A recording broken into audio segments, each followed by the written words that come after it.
ಮಂಡ್ಯ ಜಿಲ್ಲೆಯ ಪಾಂಡವಪುರ ತಾಲೂಕಿನ ಗುಮ್ಮನಹಳ್ಳಿಯಲ್ಲಿ ಹೃದಯಾಘಾತಕ್ಕೆ 44 ವರ್ಷದ ವ್ಯಕ್ತಿ ಮೃತಪಟ್ಟಿದ್ದಾರೆ. ಕಳೆದ ರಾತ್ರಿ ಮನೆಯಲ್ಲಿದ್ದಾಗ ಮಂಜುನಾಥ್ ಎಂಬವರಿಗೆ ಎದೆನೋವು ಕಾಣಿಸಿಕೊಂಡಿತ್ತು.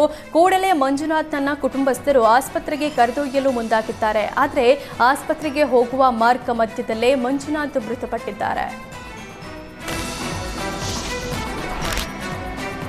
ಸಚಿವ ಜಮೀರ್ ಅಹಮದ್ ಹೆಸರು ಕೇಳ್ತಿದ್ದಂತೆ ಶಾಸಕ ಬಿಆರ್ ಪಾಟೀಲ್ ಕೆಂಡಾಮಂಡಲರಾಗಿದ್ದಾರೆ. ಸುರ್ಜೇವಾಲಾ ನನ್ನ ಕೆಲಸದ ಬಗ್ಗೆ ಶಬ್ಬಾಷಗಿರಿ ಕೊಟ್ಟಿದ್ದಾರೆ ಎನ್ನುವ ಜಮೀರ್ ಅಹಮದ್ ಹೇಳಿಕೆ ವಿಚಾರಕ್ಕೆ ಪ್ರಶ್ನಿಸಿದಾಗ ಬಿಆರ್ ಪಾಟೀಲ್ ಸಿಟ್ಟಾಗಿದ್ದಾರೆ.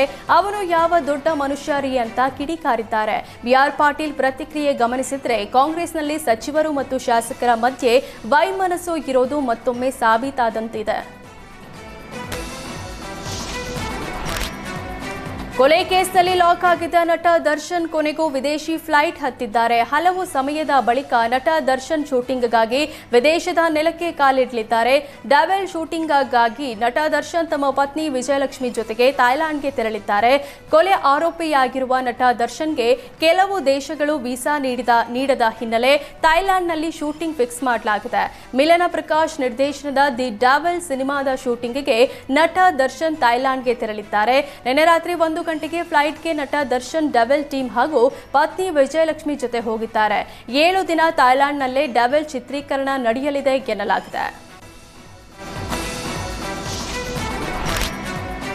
ಚಿಕ್ಕಬಳ್ಳಾಪುರ ಜಿಲ್ಲೆಯ ಮಂಚೇನಹಳ್ಳಿ ಪೊಲೀಸ್ ಠಾಣೆ ಆವರಣದಲ್ಲಿ ಹೆಡ್ ಕಾನ್ಸ್ಟೇಬಲ್ ಸುಸೈಡ್ ಮಾಡಿಕೊಂಡ ಘಟನೆ ನಡೆದಿದೆ.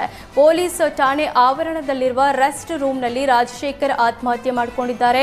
ಮಂಚೇನಹಳ್ಳಿ ಪೊಲೀಸ್ ಠಾಣೆಯಲ್ಲಿ ಹೆಡ್ ಕಾನ್ಸ್ಟೇಬಲ್ ಆಗಿ ಕೆಲಸ ಮಾಡುತ್ತಿದ್ದ ರಾಜಶೇಖರ್ ರಮಿ ಸರ್ಕಲ್ ಆನ್ಲೈನ್ ಬೆಟ್ಟಿಂಗ್ನಲ್ಲಿ ಹಣ ಕಳೆದುಕೊಂಡು ಹತಾಶರಾಗಿದ್ರು ಎನ್ನಲಾಗಿದೆ.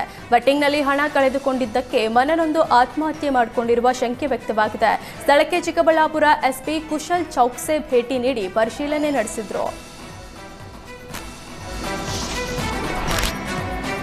ಗಂಡ ಹೆಂಡಿರ ಜಗಳದ ನಡುವೆ ಕೂಸು ಬಡವಾದ ಕಥೆಯಂತೆ ರಾಯಭಾಗ ತಾಲೂಕಿನ ಕಂಕಣವಾಡಿ ಗ್ರಾಮದಲ್ಲಿ ಅಣ್ಣ ತಮ್ಮಂದಿರ ಜಗಳದಿಂದ ಗ್ರಾಮದ ಜನ ಸಂಕಷ್ಟಕ್ಕೆ ಸಿಲುಕಿದ್ದಾರೆ. ಕಂಕಣವಾಡಿ ಗ್ರಾಮದ ದಂಡಾಪುರೆ ಎನ್ನುವ ಕುಟುಂಬದ ಜಗಳದಿಂದ ಸಾರ್ವಜನಿಕರು ಕಿರಿಕಿರಿ ಅನುಭವಿಸುವಂತಾಗಿದೆ. ಅಣ್ಣ ತಮ್ಮ ಜಗಳ ಮಾಡಿ ರಸ್ತೆಯನ್ನೇ ಮುಚ್ಚಿದ್ದಾರೆ. ಈ ಬಗ್ಗೆ ಪೊಲೀಸರಿಗೆ ಮಾಹಿತಿ ನೀಡಿದ್ರೂ ಪ್ರಯೋಜನ ಆಗಿಲ್ಲ. ಇತ್ತ ಪಟ್ಟಣ ಪಂಚಾಯತ್ ಮುಖ್ಯ ಅಧಿಕಾರಿಗಳು ನೋಡಿಯೋ ನೋಡದಂತೆ ಸುಮ್ಮನಾಗಿದ್ದಾರೆ. ರಸ್ತೆ ಇದ್ದರೂ ಸಹ ರಸ್ತೆ ಬಂದ್ ಮಾಡಿದ್ದು ಕಣದಾಳೆ ತೋಟದ ಮಕ್ಕಳು ಶಾಲೆಗೆ ಹೋಗಲು ರಸ್ತೆ ಇಲ್ಲದಂತಾಗಿದೆ. ದಂಡಾಪುರೆ ಕುಟುಂಬದ ಜಗಳ ಸಾರ್ವಜನಿಕರಿಗೆ ಕಿರಿಕಿರಿ ತಂದೊಡ್ಡಿದೆ.